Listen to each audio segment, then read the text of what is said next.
Dua cowok ini lagi naik motor tengah malam nih guys. Tiba-tiba di tengah jalan ada cegat sesuatu. Awalnya takut itu orang atau bukan. Ternyata itu ibu-ibu. Ibu itu minta tolong, katanya dia habis kecelakaan. Dan anaknya masih kejebak di mobil. Dan benar, ternyata ada anak kecil yang terjebak. Dan ternyata mobilnya terkunci dari dalam. Ibunya udah bener-bener panik karena mobilnya udah hampir jatuh. Tapi untungnya mereka cepat nih pecahin kaca mobil. Dan anak itu berhasil keluar sebelum mobil itu jatuh. Ibu ini senang karena anaknya selamat. Tapi cowoknya sadar kalau badan si ibu ini tadi masih ada di mobil. Jadi yang minta tolong ini arwahnya. Si cowok langsung nenangin ibunya karena anaknya selamat. Setelah itu si ibu pun pergi.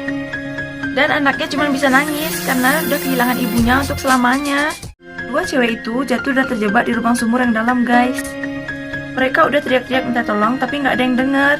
Karena lokasi mereka di tengah hutan. Dan setelah berhari-hari nggak makan, dia melihat ada dua laba-laba nih. Cewek rambut pirang punya ide, dia minta digendong supaya bisa ambil dua laba-laba itu. Dan nanti bisa mereka makan masing-masing satu. Tapi pas udah diangkat, dua laba-laba itu malah dia makan semua sendiri. Si cewek rambut hitam ini malah nggak dikasih. Tapi tiba-tiba aja rambut pirang ngerasain hal yang aneh. Ternyata yang dia makan tadi itu beracun guys. Cewek rambut pirang itu jadi tewas nih. Hari demi hari berlalu sampai akhirnya datang petugas yang nyelamatin. Cewek ini akhirnya diangkat ke atas. Tapi petugas itu nggak tahu kalau dia bisa bertahan berhari-hari karena makan temennya sendiri. Ini merajut di pinggir jurang yang dalam banget guys. Dia udah siapin banyak banget benang. Dan dia berharap rajutannya itu bisa sampai ke dasar jurang. Tapi ternyata makin panjang rajutannya makin berat. Sampai-sampai dia jatuh dari kursi. Tapi dia nggak nyerah. Dia malah berdiri di pinggir jurang nih. Dan karena rajutannya terlalu berat, dia hampir jatuh nih ke dalam jurang. Dia masih berhasil selamat, tapi sayangnya benangnya malah habis. Dia bingung banget nih, dan dia langsung ingat kalau rambutnya itu panjang banget. Jadi dia ngelanjutin rajutannya dengan rambut.